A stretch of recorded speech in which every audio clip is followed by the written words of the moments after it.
È una superstrada che purtroppo sta causando già da adesso degli immani buchi al bilancio della Regione Veneto. Solo a dicembre è stato sancito un buco di 59 milioni di euro. Adesso che la Regione deve dare delle quote fisse da 150 milioni di euro l'anno.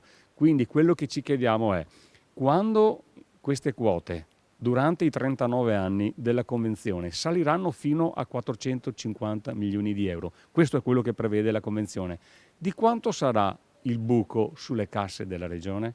E poi ci chiediamo perché alla sanità non vanno i fondi adeguati, ci sono le lunghe liste d'attesa, mancano i medici di medicina generale. Hanno voluto fare un'opera mastodontica, un'opera che costa troppi miliardi di euro e che quindi non risolve il problema del traffico, anche perché per percorrerla bisogna pagarla.